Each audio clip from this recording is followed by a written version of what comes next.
গেল শুক্রবার রাশিয়ার মস্কোতে অনুষ্ঠিত পারমাণবিক শিল্প প্রদর্শনী ওয়ার্ল্ড অ্যাটমিক উইক 2025-এ আরও একবার নিজেদের উপস্থিতির জানান দিল ইরান। দেশটির হরমোজগান প্রদেশের সিরিক শহরে 4টি পারমাণবিক বিদ্যুৎ ইউনিট নির্মাণে ইরানের হরমুজ কোম্পানি ও রাশিয়ার রাষ্ট্রায়ত্ত পারমাণবিক শক্তি সংস্থা রোসাটমের মধ্যে চুক্তি হয়।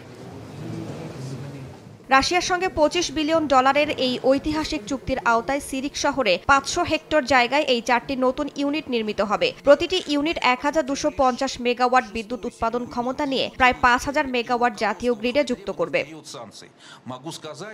পরমাণু চুক্তি লঙ্ঘনের অভিযোগে ইরানের ওপর স্ন্যাপব্যাক নিষেধাজ্ঞার মধ্যেই এই চুক্তি সই হয়। তেহরান মস্কোর এই চুক্তিকে মাইলফলক হিসেবে দেখছেন বিশ্লেষকরা। তাদের মতে এর আগে বুশের পারমাণবিক কেন্দ্র থেকে শুরু হওয়া দীর্ঘমেয়াদী অংশীদারিত্বে মস্কোর ওপর আস্থা বেড়েছে তেহরানের।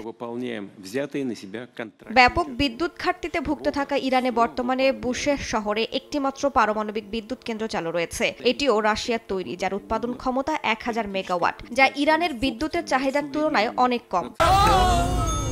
ডেন্টিস্টের পরামর্শ নাও নতুন কোলগেট অ্যাক্টিভ সল্ট। ইরানের হরমুজ পারমাণবিক বিদ্যুৎ কেন্দ্র পুরোপুরি দেশীয় প্রকৌশলীদের দ্বারা নির্মাণাধীন। 5000 মেগাওয়াট ক্ষমতার এই কেন্দ্রকে হরমোজগান উপকূলে নতুন অর্থনৈতিক উন্নয়নের চালিকা শক্তি হিসেবে দেখা হচ্ছে। ইরানের পরমাণু শক্তি সংস্থা বলছে সব মিলে 20,000 মেগাওয়াট পারমাণবিক বিদ্যুৎ উৎপাদন তেহরানের লক্ষ্য।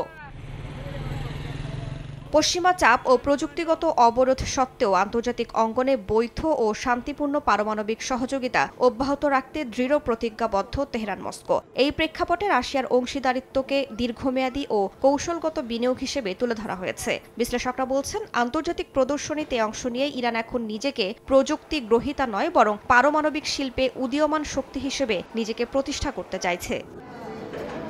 রাইসা জান্নাত, সময় সংবাদ।